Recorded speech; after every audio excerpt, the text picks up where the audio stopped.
నమస్తే, నేను రాణా యశ్వంత్. మీకు హృదయపూర్వక స్వాగతం. దినం, నెల, సంవత్సరం ఇవన్నీ కాలాన్ని కొలిచే యూనిట్లు. దీనివల్ల గుర్తుంచుకోవడం సులభమవుతుంది. కానీ ఈ రోజు, నెల, సంవత్సరాల్లో కూడా కొత్తదనం ఉంటుంది.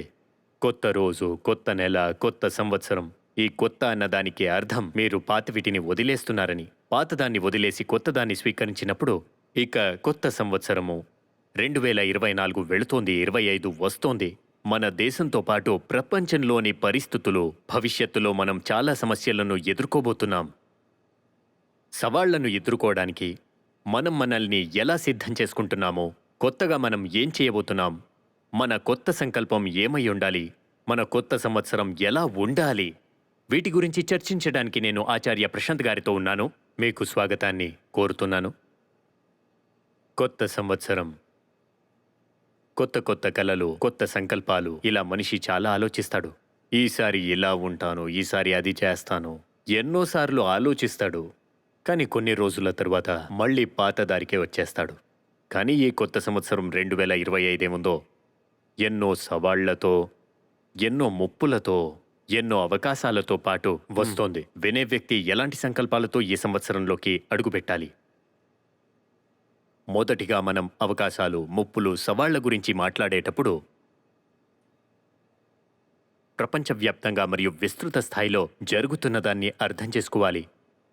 ఆ తర్వాత అది వ్యక్తిగత స్థాయిలో ఎలా సంబంధం కలిగింది అన్నదాన్ని చూద్దాం. ఇది ఎన్నో సవాళ్లను కలిగి ఉన్న సంవత్సరం మనం ఇప్పుడు చేరుకోబోతున్నాం. రెండో ప్రపంచ యుద్ధం తరువాత ఇలాంటి సందర్భాలు చాలా తక్కువ ఉండేవి. కేవలం ఒకటి కాకుండా రెండు చోట్లలో యుద్ధాలు జరుగుతున్నటువంటి సందర్భం ఇది.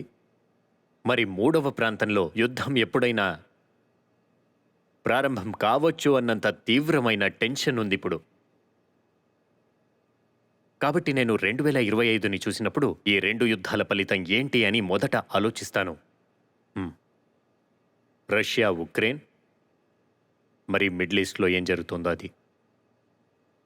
ఇదొక పెద్ద సవాలు. ఇది ఎక్కడి నుంచి వచ్చింది అన్నదాన్ని తరువాత చూద్దాం. దీనికి కూడా మానవ మనస్సుతో సంబంధం కలిగి ఉంది. కానీ 2025 కోసం మనం వ్యక్తిగత స్థాయిలో ఏం సంకల్పం చేసుకోవాలి అని ఆలోచించుకోవడానికి ముందు ప్రపంచంలో ఏం జరుగుతుంది అని ముందుగా చూడాలి. రెండవ విషయం అది, ఈ రెండు యుద్ధాలు ఆగిపోయినా కూడా అప్పుడు కూడా ఈ రెండు యుద్ధాల వల్ల వచ్చే ప్రమాదం చాలా పెద్దది. అది 2024లో ఉన్నదానికంటే 2025లో మరింత పెరుగుతుంది. 26లో ఇంకా ఎక్కువ అవుతుంది.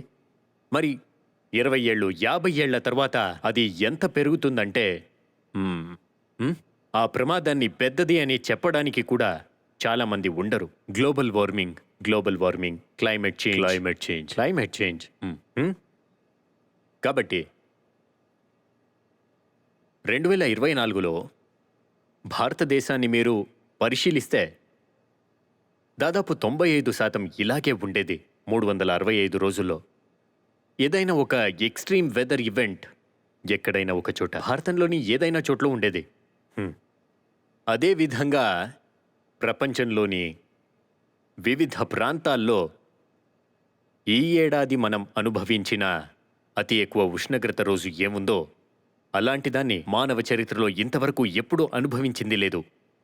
2024 ఎక్కువ ఎండలున్న ఏడాది. 2024 ఇప్పటిదాకా చాలా ఎండల్ని చూసిన ఏడాది. మరియు 2024లోని నెలలు, రోజులు, వారాలు మీరు ఏ స్థాయిలో సగటుగా తీసుకున్నా కూడా అవి కూడా వేడిగానే ఉన్నట్టు చూపిస్తుంది. కానీ ఇదే ప్రమాదకరమైన విషయం కాదు. అత్యంత ప్రమాదకరమైన విషయం ఏంటంటే 2025 కంటే 2024 చల్లగా ఉన్నట్టు అనిపిస్తుంది. అంటే 2025లో ఇంకంత ఎండలు చాలా వేడిగా ఉంటుంది. అది కూడా అంత ప్రమాదకరమైన విషయం కాదు. ఇంకంత ప్రమాదకరమైన విషయం ఏంటంటే 2026లో ఇంకంత ఎక్కువ పోతుంది. ఇదొక నిరంతర ప్రక్రియలా మారబోతుంది. ఇది నిరంతర ప్రక్రియగా ప్రారంభమవుతుంది. దీని అంతం మనతోనే అవుతుంది. మరియు మనం అంతమైనా కూడా అది అంత భయంకరమైన విషయం కానే కాదు. భయంకరమైన విషయం ఏంటంటే మనందరినీ అంతం చేసిన తర్వాత మనం మన అంతాన్ని చూడబోతున్నాం. మానవ ప్రజాతి ఎలాంటిదంటే ప్రపంచంలోని అన్ని జంతువులను తినేసి నాశనం చేసిన తర్వాత అలాగే అన్నిటినీ పాడు చేసిన తరువాత తన అంతాన్ని చూడబోతున్నాడు. మనం అంతమవుతామో అది మన అవివేకము, మన స్వార్థము. కానీ మిగతా ప్రజాతులు ఏం చెయ్యకుండానే అంతమవబోతున్నాయి. మనమే వాటిని నాశనం చేస్తున్నాము. మరియు ఆ నాశనంలో 25 ఒక వాటర్ షెడ్ ఇయర్ అని చెప్పొచ్చు. నిరూపితమవుతుంది. మనం మాట్లాడుతున్నంత ఇప్పటి ఇంత కాసేపులోనే అనేక జాతులు శాశ్వతంగా అంతరించిపోయి ఉంటాయన్న విషయాన్ని మనం అర్థం చేసుకోవాలి. ఇది నిజం. నేనెప్పుడూ చెప్తూ ఉంటాను. ఎందుకంటే ఇది ఒక తాత్కాలికమైన ఫ్యాక్ట్గా చెప్పొచ్చు. ఇంతే సమయంలో ఎన్నో ప్రజాతులు అంతరించిపోతోంది, పోయింది. దీనికున్న కారణం ఏంటని మనం చూస్తే అది క్లైమేట్ చేంజ్. ఢిల్లీలో ఇప్పుడు జరుగుతున్న ఈ ఏక్యూఐ మొదలైనవి ఏమున్నాయో దీనికి కారణం వీళ్ళు చెప్తున్నది కాదు. ఈ కన్స్ట్రక్షన్ అవుతోంది పంట వ్యర్థాలు కాల్చడం వల్ల లేదా పొల్యూషన్ వల్ల. ఇవన్నీ కూడా క్లైమేట్ చేంజ్కి ఒక కారణమే. కానీ దీన్ని అర్థం చేసుకోవడానికి మనం నిరాకరిస్తున్నాం. 2025ని వాటర్ షెడ్ సంవత్సరం అని ఎందుకు అంటున్నాను? ఎందుకంటే శాస్త్రవేత్తలు అనేక ఫీడ్బ్యాక్ చక్రాలు ఇప్పుడు ఉన్నట్టు, మరి అవి యాక్టివేట్ అవుతున్నట్టు చెప్తున్నారు. ఈ ఫీడ్బ్యాక్ సైకిల్స్ అనేవి ఏంటి అని ఇంతకుముందు మాట్లాడాము. ఇది ఎలా అంటే ఒకసారి ఆరంభమైతే ఆపలేదు. అంటే 2025లో ఇది మన చేయి జారిపోతోంది. మనం చెప్తూ ఉంటాం కదా, స్టాప్ క్లైమేట్ చేంజ్ లేదా లిమిటెడ్ టు 1.5 డిగ్రీ అని చెప్తుంటాం. ఇలాంటివి మన చేయి జారిపోతున్నాయి. దీని అర్థం ఏంటంటే మీరు చెప్పడానికి కూడా ఏమీ ఉండదు. దీంతో మనం ఇక ముందు క్లైమేట్ చేంజ్ ఆపలేమని. అందుకే కొత్త సంవత్సరం ఈ భారీ సవాళ్లతో మన ముందు ప్రమాదాలు ఉన్నాయి. మనం యుద్ధం ఉందని చెప్పాము, క్లైమేట్ చేంజ్ అని చెప్పాము. తరువాత వచ్చేటువంటి అపాయం ఏంటి అని మనం మాట్లాడితే అది సోషల్ మీడియా. ఏంటిది సోషల్ మీడియా అపాయం ఎలా అవుతుంది? ఎందుకంటే మనం మన గురించే మాట్లాడుతున్నాం కదా. మనం అంటే మనిషి, అంటే అతని చైతన్యం, మనస్సు. ఇప్పుడు సోషల్ మీడియా మనిషి మనస్సును ఎలా చేసిందంటే చరిత్రలో ఎప్పుడు ఇలా జరిగిందే లేదు. మనం దీన్ని సరిగ్గా ఆలోచించి అర్థం చేసుకోవడానికి, మనం ఎటువంటి విషయాలపైన గమనించడానికి కూడా చాలా సందర్భాల్లో పనికి రాకుండా పోయాము. మనకు ఆ సామర్థ్యమే లేదు. సరిగ్గా విని పని చేయలేకపోతున్నాం. ఇది మన పరిస్థితి. అందరూ కాదు, ఎవరైతే సోషల్ మీడియాలో చాలాసేపు ఉంటారో వాళ్ళు. ఇది ఆ తరువాత మెంటల్ డిసార్డర్గా మారుతుంది. మరి ఎంతో కొంతదాకా దీనివల్ల ఈ శతాబ్దపు భయంకర మహమ్మారి అయిన లోన్లీనెస్, ఒంటరితనం దీంతో ముడిపడి ఉంది. ఇది చాలా పెద్ద సమస్య. నేను చూశాను కూడా. ఎక్కడో ఇలాగే చదువుతూ ఉన్నప్పుడు నాకు దొరికింది కూడా. జనాభా ఈ వేగంతో పెరుగుతోంది, మానవుడు అదే వేగంతో ఒంటరిగా మారుతున్నాడు అని. సోషల్ మీడియా కుటుంబాలలో ఎలా చేసిందంటే ఒక్కొక్కరు వేర్వేరు గదులలో చేరిపోయారు. స్నేహితుల మధ్యలో ఉన్నటువంటి దూరం అది చాలా ఎక్కువైపోయింది. ఏ సంబంధాలు లేవు. మనిషి తనకు తానిప్పుడు ప్రత్యేకమైన జీవిగా మారాడు. వేరే ఎంటిటీగా మారాడు. ఎక్సైల్ అయ్యాడు. జైల్లో ఉన్న ఖైదీలాగా మారాడు. ఇది అనేక రకాల డిప్రెషన్కి కారణమవుతోంది ఖచ్చితంగా. మరియు సమాజంలో అనేక రకాల వ్యాధులు కూడా ఉన్నాయి. ఈ ప్రమాదం నుండి బయటకొచ్చే దారి చూడండి. పరిష్కారం ఏంటి అనంటే ఈ అల్గోరిథం ఏదైతే ఉందో దీన్ని ఏదైనా ఒక రెగ్యులేటరీ బాడీ కింద తీసుకురావాల్సిందే. ఎందుకంటే అల్గోరిథం వెనకాల లాజిక్ ఉంది. ఆ లాజిక్ని మనిషే ఇస్తాడు. మీ ఫీడ్ లోపలికి ఏదో అలాగే వచ్చేదు.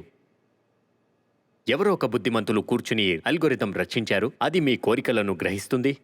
అది మీ ఇష్టానికి తగినట్టుగా విషయాన్ని నచ్చిన వాటిని చూపిస్తుంది. అది మీకు ప్లీజింగ్ గా ఉంటుంది. మరి మీ లోపల ప్రెజర్వింగ్ హార్మోన్లు ఏదైతే ఉంటాయో దాన్ని సెక్రెట్ చేస్తాయి. ఇది మనిషితో జరుగుతున్న ఒక బలాత్కారం. నేనెక్కడో ఒకచోట దీని గురించి చెప్పాను, మానసిక బలాత్కారం అని. ఇది మీరు చేయకున్నా సరే ఒకలాగా ఇది సెన్షియల్ మాస్టర్బేషన్ అని నేను చెప్తా. మీరు అనుకుని ఉండొచ్చు మీరేదో స్వైప్ చేశారో అందుకే ఆ కంటెంట్ వచ్చిందని. అలా కాదు. మీ ముందు రాబోతున్న కంటెంట్ ఏదైతే ఉందో, రీల్స్, షార్ట్స్, వీటి వెనకాలే ఉంటారు. అటెన్షన్ అక్కడే ఉంటుంది. వీటిని చూపించే అటువంటి చాలా బుద్ధిమంతుడైన ఒక వ్యక్తి వెనకాల కూర్చుని చేస్తున్నాడు. ఈ వ్యవస్థను ఎలా చేశారంటే మీరు వీటికి అతుక్కుపోతారు, బయటికి రాలేరు. మరక్కడ మీకు నిజాన్ని చూపించరు. మీకు ఏది నచ్చుతుందో దాన్నే చూపిస్తారు, కానీ నిజాన్ని చూపించరు. మీకు నచ్చిందే చూపిస్తారు. నచ్చడం, నిజం వేరువేరు కదా. మన పూర్వజులు మరి పెద్దవారు మనకేం చెప్పారంటే ఋషులు కఠోపనిషత్తులో రాశారు కదా, ఈ శ్రేయ ప్రేయం అనేది వేరు నచికేతుడా అర్థం చేసుకో. ఎవరైతే శ్రేయ మార్గాన్ని వదిలేసి ప్రేయ మార్గాన్ని పట్టుకుంటారో వారి సంపూర్ణ నాశనమవుతుంది అని. ఈ సోషల్ మీడియా ఏదైతే ఉందో అది మనల్ని ప్రేయ మార్గానికి తీసుకెళ్తుంది. ప్రేమ అంటే ఇష్టమైనది, మరి ఇష్టమైన దాన్ని చూపిస్తోంది కదా, ఇది చూపిస్తోంది అది చూపిస్తోంది. ఏదైతే మీకు నచ్చుతోందో దాన్నే చూస్తున్నారు కదా. మీకు ఏదైతే నచ్చుతోందో అందులో నిజమనేది ఎంతుంది? అబద్ధాలతో బంధిస్తున్నారు. ఇప్పుడు అల్గోరిథంని అసిస్ట్ చేయడానికి ఏఐ వచ్చింది. అయితే ఏం జరుగుతోంది? ఏదైతే మనసులో కూడా లేదో దాన్ని అర్థం చేసుకుని రచించి మీకు చూపిస్తోంది. మీ మనస్సును అల్గోరిథం చదివి మీకోసమే క్రియేట్ చేస్తోంది, మరి మీకోసం చూపిస్తోంది. మరి ఇప్పుడు చూస్తున్న దానికంటే 25లో చాలా ఎక్కువే చూడబోతున్నారు. కాబట్టి ఇదొక విచిత్రమైన లోన్లీనెస్ గా మారబోతోంది. ఇందులో మనిషి ఉండాల్సిన అవసరమే ఉండదు, ఎందుకంటే మీరు ఇష్టపడే అన్నిటినీ ఈ స్క్రీనే చూపిస్తుంది కదా. అంతేకాకుండా మీ గురించి మీకు తెలిసిన దానికంటే అల్గోరిథంకి మీ గురించి చాలా తెలుసుంటుంది. కాబట్టి మీ కోరికలు, ఆనందాలు, కోర్కెలు ఇక ఎన్నో మీ స్క్రీన్ పైన వస్తూ ఉంటాయి. అలా మీరు స్క్రీన్కి అతుక్కుపోతారు. ఇలా ఉన్నప్పుడు మీరు రోమాంచితులవుతారు, పులికితులవుతారు, స్క్రీన్కి అతుక్కుపోతారు. ఎంత అతుక్కుపోతారంటే మీరు వాస్తవికత నుండి, కుటుంబం నుండి, సమాజం నుండి, స్నేహితుల నుండి దూరం అవుతారు. ఎందుకంటే స్క్రీనే మీకు ఇప్పుడు జీవితం అయిపోయింది కదా, మిగతా వారితో అవసరమేంటి? మరి ఈ స్క్రీన్ని ఎలా తయారు చేస్తున్నారంటే అందులో మీరు పూర్తిగా మునిగిపోతున్నారు. అంటే ఇది చాలా పెద్ద అపాయము. ఇప్పుడు నేను వార్ గురించి మాట్లాడితే మీరు ఒప్పుకుంటారు, ఎందుకంటే మీరు బాంబ్ పేలడం చూడగలరు. నేను క్లైమేట్ చేంజ్ గురించి మాట్లాడితే మీరు దాన్ని కూడా ఒప్పుకుంటారు, ఎందుకంటే తుఫాన్ వచ్చేవి అవన్నీ చూపిస్తూ ఉంటారు. కరువు, వర్షాన్ని చూడగలరు. సముద్ర మట్టము పెరుగుతున్న దాన్ని మీరు చూడగలరు. ప్రజాతుల అంతాన్ని చూడగలరు. ఇవన్నీ ముప్పులలాగా భయంకరముగా కనిపిస్తుంది. కానీ మనం సోషల్ మీడియా అపాయమని చెప్తే ఏఐ సంబంధించిన ముప్పులు, అటెన్షన్ స్పాన్ మారటం, మరి దానివల్ల మెంటల్ డిసార్డర్స్, లోన్లీనెస్, వీటి గురించి మాట్లాడితే అప్పుడు భయంగా అనిపించదు, ఎందుకంటే అక్కడున్న విషయం ప్లెజరబుల్. మరి విషం అనేది మరింత ప్రమాదకరం కదా, తీయగా ఉన్నా కూడా. ఇది తీయటి విషం, ఇది భయంకరమైనది కూడా. ఇది మమ్మల్ని తెలియకుండానే గులాములుగా చేస్తుంది, మనకు అర్థం కావట్లేదు. ఎవరైనా వచ్చి మమ్మల్ని కొలనైజ్ చేస్తే బయటి నుండి, ఈ క్యాపిటలిజంలో అయినట్టు వెళ్ళి దేశాన్ని కొలనైజ్ చేయని మీరు అర్థం చేసుకుంటారు, విరోధిస్తారు. క్రాంతికారులు పుట్టుకుంటారు, తుపాకీ శబ్దాలు వినిపిస్తాయి, బాంబులు పేలుతాయి, స్వతంత్రులవ్వడానికి ప్రయత్నిస్తారు. కానీ ఎవరైనా మీ మొబైల్లోకి చేరబడి, తర్వాత మీ మనసులో చేరబడి మిమ్మల్ని కొలనైజ్ చేస్తే అప్పుడు మీకు అర్థం కూడా కాదు. మీకేమనిపిస్తుందంటే నన్ను ఇష్టపడుతున్నారని, నా ఆశలను పూర్తి చేస్తున్నారనిపిస్తుంది. ఈ సోషల్ మీడియా ఏదైతే ఉందో ఈ రోజు మిమ్మల్ని ఖైదు చేయడానికి, కొలనైజ్ చేయడానికి, మిమ్మల్ని లూట్ చేయడానికి చాలా కొత్త విధానం ఇది. దీని ఉద్దేశం అయితే ఒకటే ఉంది, ఈస్ట్ ఇండియా కంపెనీకి ఉన్నదే. ఎవరైతే ఈ యూరోపియన్ పవర్స్ ఉండేవారో వారు కొలనైజ్ ఎందుకు చేయాలనుకున్నారు? వారికేం చేయడానికి ఉండలేదా? వారికేంటి ఈ నల్లవాళ్లు మరియు గోధుమ రంగు వాళ్ళని చూసుకోవడం పనా? కొలనైజ్ చేసిందే డబ్బుల కోసం. అది చైనా యొక్క ఉపియం వార్ కావచ్చు, భారతంలో కొలనైజేషన్ ఉండొచ్చు, ఆఫ్రికాలో స్లేవ్ ట్రేడ్. ఇవన్నీ ఎందుకు చేశారు? అన్ని డబ్బులు కోసమే కదా. మరి ఇక్కడ కూడా ఇప్పుడు చేస్తున్నది కొలనైజేషనే, పైసల కోసం. ఇంతకుముందు మీరు విరోధించే శక్తి ఉండేది, దీని విరుద్ధంగా మాట్లాడలేరు కూడా. ఇది 2025లో ఉన్న భయంకరమైన ఒక ముప్పు. యుద్ధం, క్లైమేట్ చేంజ్, వీటి తర్వాత ఇదే అపాయము. ఇది చాలా ఇంట్రెస్టింగ్ విషయంగా మారింది. ఆచార్యులు ఏమంటున్నారంటే వాళ్ళు మూలధనం ద్వారా పెట్టుబడి పెట్టడం లేదా వ్యవసాయం చేయడం, ఏదైనా ఉత్పాదన, ఇలాంటివిటిని చేయటం వల్ల డబ్బులు కనబడతాయి. కానీ మీకున్న మానసిక ఇచ్ఛలు, లైంగిక కోరికలు, వీటిని తీర్చడానికి మీ వద్దకు ఈ సోషల్ మీడియా ఏదైతే ఉందో అవసరమైన కాంటెంట్లను తీసుకునొస్తుంది. అది ఒక విధములో ఉపనివేశకరణమే. కొలనైజ్ చేస్తున్నారు, అక్కడి నుండి డబ్బులు పీక్కుంటున్నారు, మరి మిమ్మల్ని గులాములుగా మారుస్తున్నారు. ఇది చాలా ఆసక్తికరమైన విషయం, కానీ ఎన్నడూ దీన్ని ఇలా చూసింది లేదు. దీని తర్వాత ఇంకో అపాయం ఉంది. ఈ ఓటీటీల్లో వచ్చే కంటెంట్ ఏదైతే ఉందో మరది ఓపెన్ ప్లాట్ఫామ్. మన పిల్లలు అందులోకి ఈజీగా వెళ్ళవచ్చు. ఈ ఓటీటీ అనేది వాస్తవంలో ఒక విధమైన ఈ సెమీపోన్ కాంటెంట్ వీటిపైన నడుస్తూ ఉంటుంది, అందరికీ తెలిసిందే. మరి ఇందులో మన పిల్లలలో పెద్ద సంఖ్య కుమార దశలో ఉన్నవారు, అబ్బాయిలు, వేరేమున్నారో సరిగ్గా ఉండక చెడిపోతున్నారు, దాంతో దారి తప్పుతున్నారు, డీరెల్ అవుతున్నారు. మరి ఈ అపాయాలు కొత్త తరం ముందు చాలా పెద్ద ముప్పు. ఇది కూడా వచ్చే ఏడాది పెద్ద సంఖ్య. అదే విషయం కదా. మీరు ఏదైనా సరే ప్లెజర్ ఇచ్చే అటువంటి దాన్ని చూపిస్తే సరే, వారు మీరు చూపిస్తున్న దాంట్లో బంధితులవుతారు. దాంతోపాటు ఒక భ్రమలో ఉంటారు. వారు అనుకుంటారు ఇది నా చాయిస్తో అయ్యిందని. ఎందుకంటే నేను ఈ ఛానల్ని ఎన్నుకున్నాను, లేదా నేను స్వైప్ చేశాను కాబట్టి ఇది వచ్చింది, ఇలా అనుకుంటారు. మీకు తెలియని విషయం ఏంటంటే మీరు ఫాలో చేయలేదు, వారు చేయించారు. కర్రతో కొడుతూ లేదా బందూకు చూపిస్తూ వారికి కావాల్సింది మీతో చేయిస్తే అప్పుడు మీకు బలవంతం అనిపిస్తుంది. కానీ మమ్మల్ని మోహింపజేసి మనతో పనులు చేయించుకుంటే అప్పుడు తెలీదు కదా మీతో బలవంతంగా చేయిస్తున్నారని. మరి బలవంతంగా చేయించడం ఇది పాత పద్ధతి కదా. మీరు లైంగిక కోరికల గురించి చెప్పారు. మనిషిని తన సెక్షువల్ సెంటర్పై బంధిస్తే అప్పుడు వారు ఎక్కడికి వెళ్లరు. ఎవరినైనా గులాంగా మార్చడానికి చాలా మార్గాలు ఉన్నాయి. అందులో ఒక పెద్ద మార్గం సెక్స్. కాబట్టి ఇదే పద్ధతిని ఇప్పటిదాకా ఉపయోగిస్తూ ఉన్నారు. ఇది చాలా పాతవి, ఇప్పటిది కాదు. ఇవి కొత్త అవతారాల్లో ఆధునికంగా మరియు ఏఐతో మన ముందుకు వస్తున్నాయి. మరి మన దగ్గర సమాధానం ఇవ్వడానికి ఏవీ లేవు, ఎదుర్కోవటం తెలీదు. ఇంకొకటి ఉంది, రాడికలైజేషన్. ఈ ప్రపంచం ఏదైతే ఉందో ఇప్పుడు, ఈ సిరియా లేదా గాజా లేదా బంగ్లాదేశ్లో కూడా ఈ మాట చిన్నగా వినిపిస్తూ ఉంటుంది. ఈ బౌద్ధులు ఒక ప్రత్యేకమైన మార్గాన్ని ప్రారంభించిన మహాత్మా బుద్ధుడు అది వదిలేసి ఇప్పుడు యుద్ధభూమికి వెళ్లడం ప్రారంభించారు, సైన్యాన్ని ఏర్పరచుకున్నారు. ఈ కష్టాలు 2025లో ఇంకంత చాలా ఎక్కువ అవుతుంది. మీరు దీనికి మొత్తం ప్రపంచాన్నే చేర్చాల్సి ఉంటుంది. ఈ రాడికలిజం ఏదైతే ఉందో, ఎక్స్ట్రీమిజం ఏమైతే ఉందో, కట్టర్వాదము, ఇది ప్రపంచమొత్తంగా ఉంది. ఇప్పుడే అమెరికాలో ఎలక్షన్ జరిగింది. మీకేమనిపిస్తుంది దీనిపైన? అదేది కట్టర్వాదులు ఎవరైతే ఉన్నారో వారి ఛాయ లేదా? పాకిస్తాన్, ఆఫ్ఘనిస్తాన్, మిడిల్ ఈస్ట్లో ఇప్పుడు జరుగుతోంది కదా. మీకేమనిపిస్తుంది ఇది జియోపొలిటికలా? ఎసెన్షియలీ ఇదొక రిలీజియస్ స్ట్రైఫ్ అయింది. ఇదొక ధార్మిక యుద్ధము.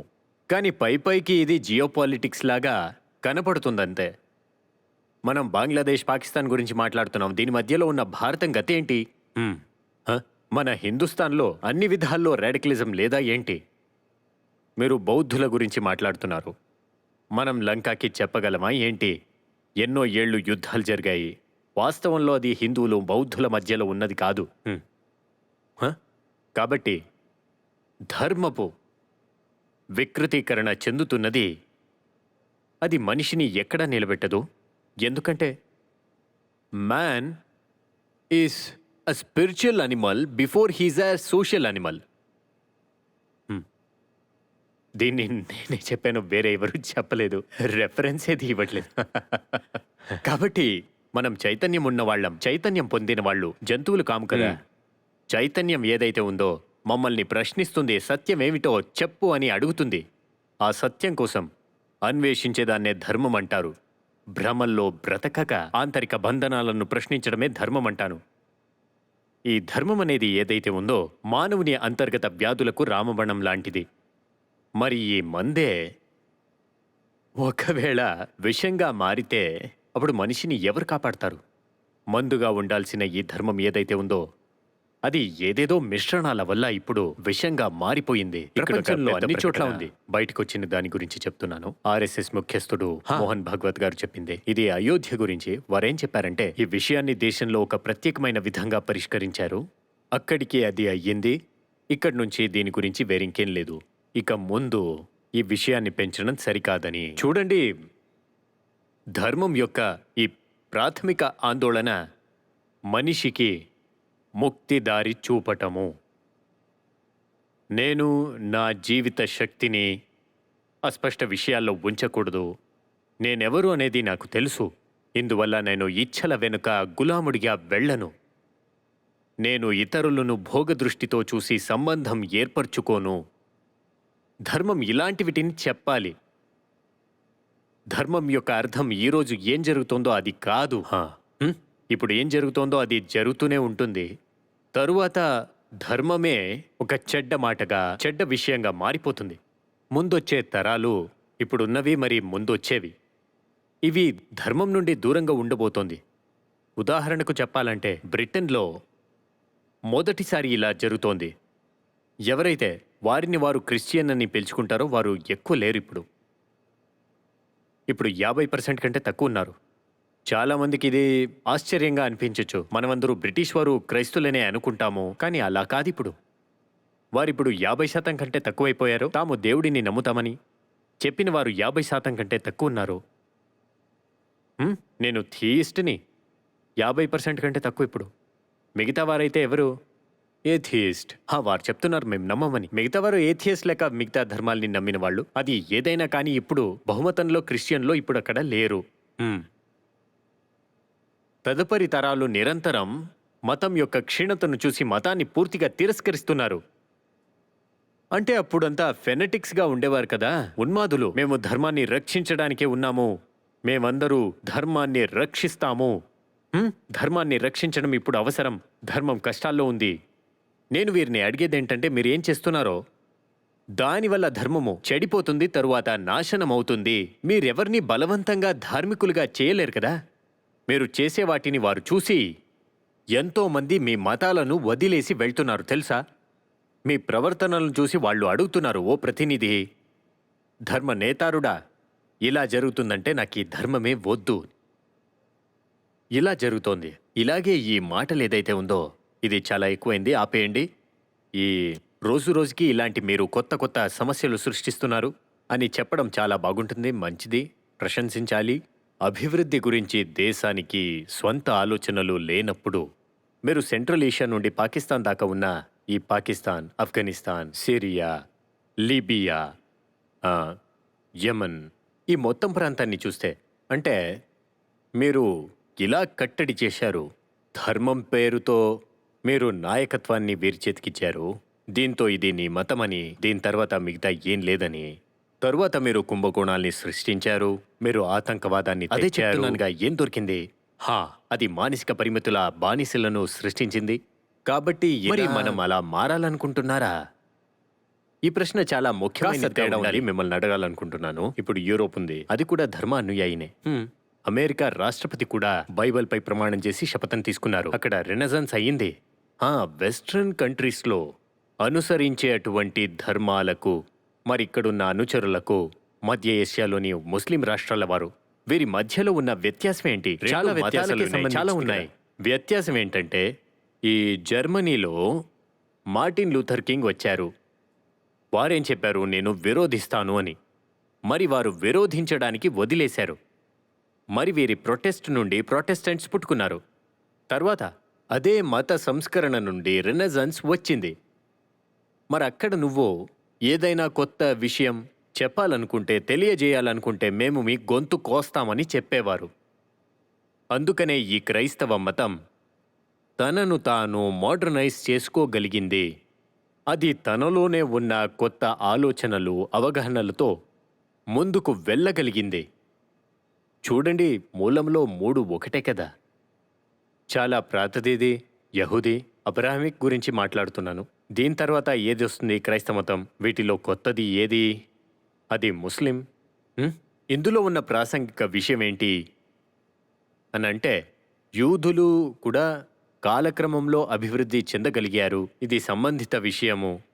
ప్రపంచం మొత్తంలో 70-80 కోటి ఉండొచ్చు అంతే. వారు ప్రతి విధంగా ఆధిపత్య స్థితిలో ఉన్నారు. అయితే 60 లక్షల యూదులను హిట్లర్ అనే వ్యక్తి హోలోకాస్ట్లో చంపేశాడు. ఇంత భారీ యాతనను అనుభవించిన తరువాత ఇప్పుడు కూడా వారు ఎంత బలంగా నిలబడి ఉన్నారు. వారికున్న శక్తి ఏంటి? సంఖ్యలో లేకపోయినా బాగున్నారు.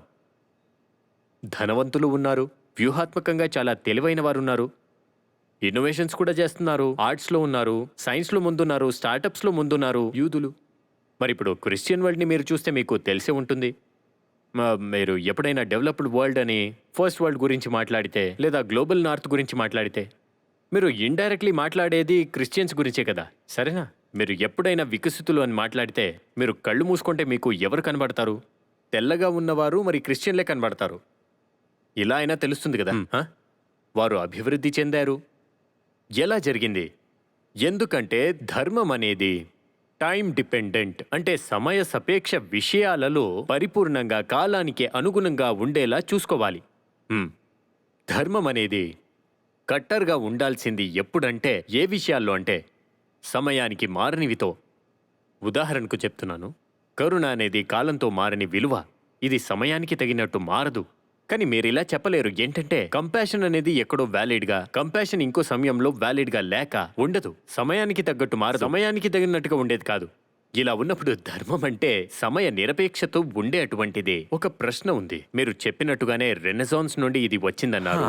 తమకు వ్యతిరేకంగా నిలిచిన శక్తులను లేదా సంస్కరణవాద శక్తులను స్వీకరించారు అన్నారు. అలా స్వీకరించారు సమూహం వచ్చిందన్నారు. భారతంలో అదే విధంగా ఒక భక్తి మూమెంట్ చాలా కాలం నడిచింది. చైతన్య మహాప్రభు, మీరా, దాదు, రహీం, నానక్, కబీర్.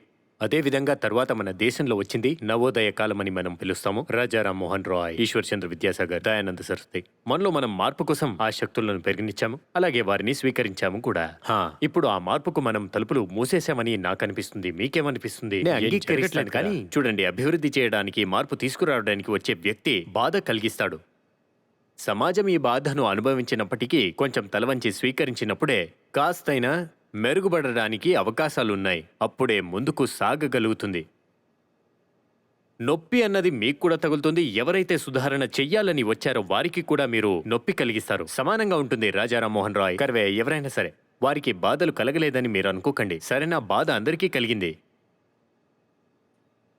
ఇది ఒక పరస్పరంగా ఇది జరుగుతూనే ఉంటుంది. ఆ సుధారకుడు వస్తాడు, వచ్చి అతను మీలో కాస్త తప్పులున్నాయి, దాన్ని నేను సరిచేయబోతున్నానని చెప్తాడు. మీకు నొప్పి కలుగుతుంది, మీరు కూడా విరోధిస్తారు, కొడతారు, కొన్నిసార్లు చంపేయచ్చు కూడా. ఇంత జరిగినా కూడా అసహిష్ణుత లేదా సహనశీలత ఉంటుంది. అంటే అతను చెప్పొచ్చు, నువ్వు నన్ను కొట్టినా సరే తిట్టినా సరే నేను నిన్ను మార్చేవాడినే అని చెప్తారు. అప్పుడు మనం చెప్తాము, నువ్వు చెప్పేదేదో తప్పుగానే అనిపిస్తోంది. అవి చెడ్డవిగా భావించినా వింటాము. వినగ వినగా అది నిజమని అనిపిస్తుంది. అతని మాటల్లో నిజముందనిపిస్తుంది. ఈ ప్రక్రియ జరగాల్సిందే. ఈ ప్రక్రియ హిందూ ధర్మంలో ఇప్పుడు జరుగుతూనే ఉంది. ఇది ఇంకా పూర్తి కాలేదు. ఈ కార్యక్రమం ఏదైతే ఉందో ఇది 200 ఏళ్ల నుండి జరుగుతోంది. ఇది ఇంకా జరుగుతూనే ఉంది. ఇది పూర్తి కాలేదు. ఏ రోజు ఇది పూర్తవుతుందో ఆ రోజు కుల వ్యవస్థ అంతరిస్తుంది.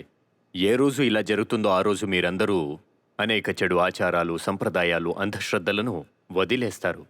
మహిళలను మనం చూసే విధానము మారిపోతుంది. ఈ లోకధర్మంలో ఉన్నటువంటి సంకీర్ణతలు, లోపాలు ఏవైతే ఉన్నాయో అవన్నీ వెళ్ళిపోతాయి. పెద్ద విషయం ఏంటంటే విజ్ఞానం పట్ల గౌరవాలు, ప్రేమ ఎక్కువవుతుంది. ఏ రోజు హిందూ మతంలో జరుగుతున్న సంస్కరణ ప్రక్రియ పూర్తయినప్పుడు, కన్క్లూజన్కి వచ్చినప్పుడు, ఆ రోజు ఈ ఒక్క పెద్ద మార్పును చూడగలము. ఆ సమయంలో అందరూ విజ్ఞానాన్ని చాలా గౌరవంతో చూస్తారు. అలా జరుగుతోంది ఇప్పుడు. అది ఇప్పుడు జరుగుతోంది. ఇది మీరు గమనిస్తే క్రైస్తవ మతంలో ఈ ప్రక్రియ దాదాపు 80-90% ముగిసిపోయింది. ఇది ముందే అయ్యింది. 100% అయితే కుదరదు. అక్కడ కూడా కట్టర్వాదులున్నారు, అంధవిశ్వాసంతో ఉన్నవారున్నారు. 80-90% దాకా వారందరూ ఈ రెనెసాన్స్ త్రూ, తర్వాత ఈ పొలిటికల్ రెవల్యూషన్స్ మూలంగా వాళ్ళు చర్చి నుండి విముక్తి పొందారు. హిందూ మతంలో ఇది జరుగుతోంది. ఇస్లాంలో అయితే ఇంకా స్టార్టే కాలేదు. ఇది ప్రారంభమే కాలేదంటే ఏం జరగచ్చు? ఇది ఆరంభించలేదంటే అలాగే జరుగుతుంది. తగాదాలు, హింసలు ఉండే ఉంటాయి. ఒక ప్రిమిటివ్ లాంటి ఒక వాతావరణాన్ని చూడొచ్చు. సుధారణవాదాలు ఎక్కడ ఉండవు. అర్ధం జనాభా మహిళలుంటారు, ఖైదు చేయబడి ఉంటారు. వారిని బయటికి రావడానికి వదలరు, వాళ్లను చదవనివ్వరు, వారికి పొలిటికల్, ఎకనామికల్ పార్టిసిపేషన్ ఇవ్వరు. మరి ఇలాంటప్పుడు ఇది చాలా చెడ్డగా కనిపిస్తుంది. ఇది ఒక మతం లక్షణమా? మతం యొక్క పని ఇది కాదు కదా. ధర్మం పని ఏంటి అని మనం మాట్లాడంగా, ధర్మం చేయాల్సిన పని మనిషిని లోపల నుండి విముక్తి చేయడం. మన లోపల ఏదో ఒకటి కూర్చునుంది, ఎల్లప్పుడూ చంచలంగా ఉండేలా చేస్తుంది. ధర్మం పని ఆ భాగానికి జ్ఞానాన్ని ఇచ్చి, కాస్త బుద్ధినిచ్చి, మనసును శాంతపరచడమే పని. దీన్నే ముక్తి అంటారు. వీటితో పాటు ఒక ధర్మం ఒకవేళ మిగతా పనులైన వారిని కొట్టు, వీరిని తరుము, ఇంకొకరింటికి నిప్పు పెట్టు, గొంతుని కొయ్యి, వీడిని ఇలా చెయ్యి. ఇప్పుడు ఆఫ్ఘనిస్తాన్లో ఏం జరుగుతోంది? ఇప్పుడు వాళ్ళు ఇంకా ఎక్కువే చేస్తున్నారు. మహిళలను చదవనివ్వట్లేదు, అనుమతి లేదు. ఇవన్నీ ఏ పేరుతో చేస్తున్నారు? ఇస్లాం పేరు, ధర్మం పేరుతో, ఇస్లాం పేరుతో చేస్తున్నారు.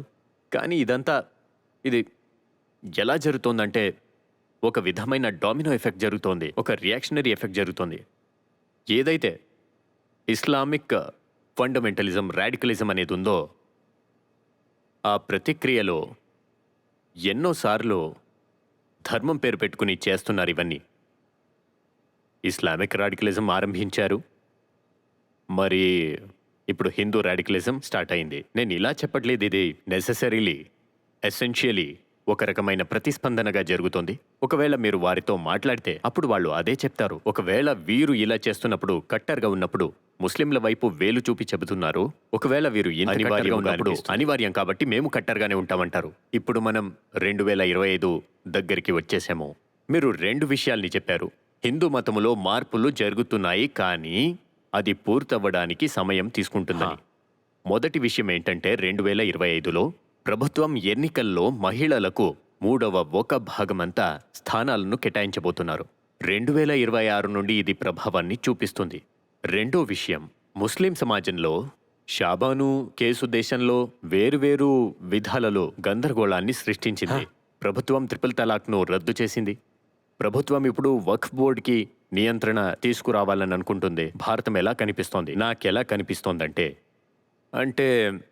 భారతపు ముసల్మానులను అన్ని రాజకీయ పార్టీలు కొంత తమకు తగ్గట్టు మార్చుకున్నారు.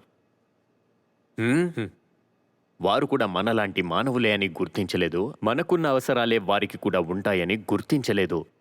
ఎలాంటి అవసరాలు? చాలా ముఖ్యమైనది ఏంటి అంటే చదువు. చూడండి, మనిషి అనేవాడు చైతన్యం గల జీవి. శిక్షణ అనేది లేకపోతే మృగంగా ఉంటాడు.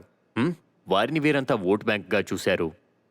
కొన్నిసార్లు ఒకవేళ కోర్టు కూడా ఏదైనా ప్రోగ్రెసివ్ తీర్పును ఇచ్చినప్పుడు పార్లమెంట్ మూలంగా షాబాను కేసే ఇది కోర్టు తీర్పుని కూడా సూపర్సీడ్ చేసి చట్టాన్ని తెచ్చింది. కొన్నిసార్లు ఎలా నడుచుకున్నామంటే మార్జినలైజ్ చేసాము, పొలిటికల్ రిప్రజెంటేషన్ ఇవ్వలేదు, వారిని పూర్ణంగా వేరు చేశారు. ఎన్నోసార్లు జరిగింది. కానీ ఒకవేళ మనిషిలా వారిని చూసుంటే, ఏదైతే మనిషికి చాలా అవసరమో అదిస్తే, భారతపు ముస్లింలకు వరల్డ్లో కూడా అదే శిక్షణ. ఎప్పటిదాకా మీకు ఈ ప్రపంచపు ఫ్యాక్ట్సే తెలియకపోతుందో అప్పటిదాకా మీ భ్రమలు, అంధవిశ్వాసాలు ఎలా తగ్గుతాయి? ఒకవేళ తగ్గలేదంటే అదే భ్రమలలో, అదే అంధవిశ్వాసాల్లో అదే ధర్మమని అనుసరిస్తారు. ధర్మ శుద్ధీకరణ కోసం వైజ్ఞానిక శిక్షణము, ఆధునిక శిక్షణ చాలా ముఖ్యమవుతుంది. మరి ఈ సమస్యను మనం అన్ని ముస్లిం రాష్ట్రాల్లో చూడగలుగుతాము. ఎన్నోసార్లు మన భారతదేశాన్ని కూడా మనం నిందిస్తూ ఉంటాము. బాధగా అనిపిస్తుంది. వరల్డ్ టాప్ యూనివర్సిటీస్ లిస్ట్ ఎప్పుడైతే బయటకు వస్తుందో అందులో మన యూనివర్సిటీస్ ఎందుకు తక్కువ ఉంటాయి? ఒకవేళ ఉన్నా కూడా అవి ఏవి అని మనకు తెలిసే ఉంటాయి. అందులో ఐఐటీస్ ఉంటాయి, కొన్నిసార్లు జేఎన్యూ వస్తుంది, కొన్నిసార్లు వేరువేరు యూనివర్సిటీస్తో సహా డియూ వస్తుంది. వీటి పేర్లు కూడా ఎక్కడో వస్తుంది. ఒకవేళ దీన్ని గమనించుంటే మీరు ఈ ముస్లిం వరల్డ్లో ఉన్నటువంటి ఏ యూనివర్సిటీ పేరుంది? ఏది ఉండదు. ఇది కోయిన్సిడెన్స్ మాత్రమే కాదు, ఇది ఒక రకమైన అంతర్గత అపస్మారక కుట్ర. ఉదాహరణకు చెప్తున్నాను, పాకిస్తాన్లో వాళ్ళు డార్విన్ థియరీ చెప్పడానికి ఇష్టపడరు. దాన్ని సిలబస్ నుండి తీసేశారు. వాళ్ళకి విద్య అనేది ప్రమాదకరం. వాళ్ళేమంటారంటే, ఒకవేళ దీన్ని చెబితే మానవుడు క్రమంగా అభివృద్ధి చెందాడని, ఇప్పటికే అభివృద్ధి చెందుతున్నాడని చెబితే ఆ తరువాత ఆ పిల్లలకు ఎలా ఈ విషయాన్ని చెప్పగలుగుతారు? అంటే ఒక వ్యక్తి పైన కూర్చునున్నాడు, అతను మనిషిని రచించాడు అని. ఈ క్రియేటర్ అండ్ క్రియేషన్ థియరీ ఏదైతే ఉందో అది అబద్ధంగా మారిపోతుంది కదా. మరి సృష్టికర్త, సృష్టి అనే భావనపై మొత్తం విషయం ఆధారపడి ఉంటే అప్పుడు విద్య మరియు శాస్త్రం శత్రువులుగా కనిపిస్తుంది. ఈ ఇస్లాం ఏదైతే ఉందో అది ఎలాంటి సంస్కారాన్ని, వాతావరణాన్ని సృష్టిస్తుందంటే, ఈ మనిషి యొక్క స్వతంత్ర వికాసం ఏదైతే ఉందో, వైజ్ఞానికముగా ఉన్న చూపు ఏదైతే ఉందో అది వికసించేలా వీరు చూసుకోరు. అందుకనే ప్రపంచంలోని ఎన్నో ఇస్లామిక్ దేశాలు ఇప్పటికీ చాలా వెనకబడి ఉన్నాయి. చూడండి, ఏ ధర్మమైనా సరే అది దేనిపైన నడుస్తుంది? ధర్మగ్రంథంపై. సరేనా? బుక్ పైన ఆధారపడిన ఏ రిలీజను మీకు దొరకదు. లేక బుక్స్, అక్కడ ఒక బుక్ ఉంది, రిలీజన్ ఆఫ్ ద బుక్. మనం రిలీజన్ ఆఫ్ ద బుక్స్ మన దగ్గర చాలా ఉన్నాయి. చాలా ఉన్నప్పటికీ మనం చెప్పేది వేదమని, వైదిక ధర్మం అన్నది. సరేనా? పుస్తకం అనేది ఉండే ఉంటుంది. పుస్తకము, ఈ పుస్తకం ఏదైతే ఉందో అది రచించబడి ఉంటుంది, రాసినటువంటిది ధార్మిక భాషలో రాసి ఉంటుంది, అవతరించారని, ఏదో ఒక సమయానికి తగ్గట్టు. ఇలాంటి ఎన్నో విషయాలు అందులో ఉంటాయి. అవి ఆ సమయానికి మాత్రమే చెల్లుతుంది. కానీ ఆ మాటలు సరిగ్గా ఉన్నాయి. ఏ సమయంలో ఈ పుస్తకాలు వచ్చాయి అప్పుడు ఇలా రాసి ఉండవచ్చు. కానీ ఈ ధర్మాన్ని అనుసరించేవారు అది వారు వారికి నచ్చినట్టు, వారి బుద్ధికి తగినట్టుగా ఆ మాటలను అతీతమైన విషయం అనిపిస్తే వాటిని చాలా గౌరవంతో మ్యూజియంలో పెట్టేయండి. తర్వాత ఏ మాటలు కాలాతీతమైనటువంటివి, ఎటర్నల్ అయినటువంటివి, సనాతనమైన, కాలాతీతమైన, టైమ్లెస్గా ఉండేవి, ఆ విషయాలను ఎల్లప్పుడూ ఫాలో చేస్తూ ఉండండి. కానీ ఈ డిస్టింక్షన్ ఏదైతే ఉందో ఇది ఈ సమయానికి తగినట్టు ఈ మాటలు సరిగ్గా ఉండవు. కానీ దీని అంతరాళం ఏముందో అది ముఖ్యము, అది పనికొస్తుంది. వీటి గురించి చెప్పడానికి ప్రతిసారి గ్రంథాన్ని సమకాలీన భాషలో రీఇంటర్ప్రెట్ చేయడానికి ఎవరైనా కావాలి. ఈ సమయానికి తగినట్టు కంటెంపరీ భాషలో మీ గ్రంథాన్ని ప్రజలకు ఈ రోజు చెప్పేవారు కావాలి. ఈ రోజు ఈ గ్రంథానికి ఈ అర్థము, దీనికి ఇస్లాంలో ఇలాంటి వీటికి అవకాశాలు లేవు, అవకాశం ఇవ్వదు. ఇప్పుడు ఇస్లాంలో కూడా మీరు కోర్ వాల్యూస్ చూస్తే మిగతావి వదిలేయండి. ఏదైతే టైం డిపెండెంట్ మాటలున్నాయో వాటిని వదిలేయండి, అన్నీ వదిలేయండి. ఏదైతే కోర్ విషయాలని చెప్పబడిందో అది మాత్రమే ఉంచుకుంటే ఇస్లాం స్పష్టంగా ఉంటుంది. ఈ సెంట్రల్ మెసేజ్ ఏదైతే ఉందో తౌహీద్, అంటే టోటల్ నాన్ డ్యూయాలిటీ, అది అక్కడ కూడా అదే ఉంది. కానీ దీన్ని బయటికి తెచ్చిన వారెవరు? ఎవరైతే బయటికి తెస్తారో వారి పరిస్థితి మన్సూర్కైనట్టే అవుతుంది. మన్సూర్ పరిస్థితి ఏమైందో తెలుసు కదా. ఒకేసారి మిమ్మల్ని చంపరు, విధంగా హింసించి చంపుతారు. కళ్ళు తీసేయడం, ముక్కు నాలుక కోసేస్తారు, కొట్టి కొట్టి నెమ్మదిగా చంపుతారు. అందుకే ఎవరైనా సరే అయ్యా నేను సుధారకుడయ్యే అవసరం ఏం లేదు. కాబట్టి భారతదేశంలోని ఇస్లామిక్ సమాజం కూడా అదే వాతావరణంలో, అదే సందర్భాలలో మతపరమైన సూత్రాలు, వాక్యాలు మరియు ఆచారాలతో జీవిస్తూ ఉంటారు.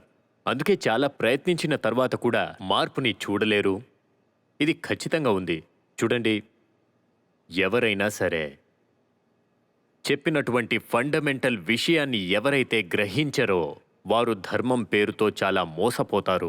తాను పాడు కావటం కాకుండా మిగతా వారిని కూడా పాడు చేస్తాడు. సరేనా? నా ప్రశ్న యొక్క రెండవ భాగానికి నేను వస్తున్నాను. 3లో 1 వంతు వాటా విధానసభ, లోకసభలో మహిళలకు భారతంలో ఇప్పుడు కేటాయించబడుతోంది. ఈ కొత్త సంవత్సరం తరువాత మీరు దీన్ని ఎలా చూడబోతున్నారు? నేను దీన్ని ఇలా చెప్పడానికి ఇష్టపడతాను. మహిళల దుర్దశ ఎలా ఆరంభమైంది? ఏదైనా వ్యాధికి మందు కనుక్కోవాలంటే వ్యాధి ఎక్కడి నుంచి వచ్చిందని తెలుసుకోవాలి కదా. స్త్రీలకు ఇలాంటి దుర్దశ ఎలా వచ్చింది? ప్రకృతిలో మహిళలు పురుషులు ఒకేలాగా పుట్టారు కదా. ఇంట్లో అమ్మాయి పుట్టిందా, అబ్బాయి పుట్టాడా అన్న తేడా లేకుండా పెంచుతారు కదా. 2 పిల్లలు పెరుగుతారు. అడవిలో కూడా అన్ని జీవులు తమ తమ పనులు చేసుకుంటాయి, ప్రాకృతికంగా ఏం చేయాలో చేస్తాయి. మరి ఈ వ్యాధి ఎక్కడి నుంచి వచ్చింది? స్త్రీ శోషణ అనేది. ఈ వ్యాధి కూడా ధర్మం యొక్క ముసుగు వేసుకునే వచ్చింది. ఎప్పటిదాకా ధర్మం పేరుతో చేసే దురాచారాలు ఉంటాయో వీటిని నిర్మూలించలేము. అప్పటిదాకా స్త్రీల స్థితులు మెరుగుపడదు. మహిళలను అణచివేత చేయటం ఒక సామాజిక సమస్య అని మనం చెప్పొచ్చు. సమాజం కూడా చెబుతుంది మహిళలతో నేనెలా నడుచుకుంటున్నానో దానికి రిలీజియస్ అప్రూవల్ ఉందని, అది ధర్మసమ్మతము, అందుకే చేస్తున్నాను అంటుంది. ఈ ధర్మంలో ఉన్న సంస్కరణ ఏదైతే ఉందో అదేం చెప్తుందంటే మహిళల స్థానం భర్త పాదాల దగ్గర ఉంటుంది. మహిళకు చదువు అవసరం లేదు, గురువు కూడా అవసరం లేదు. పతి పరమేశ్వరుడు, పతి గురువు అన్నీ.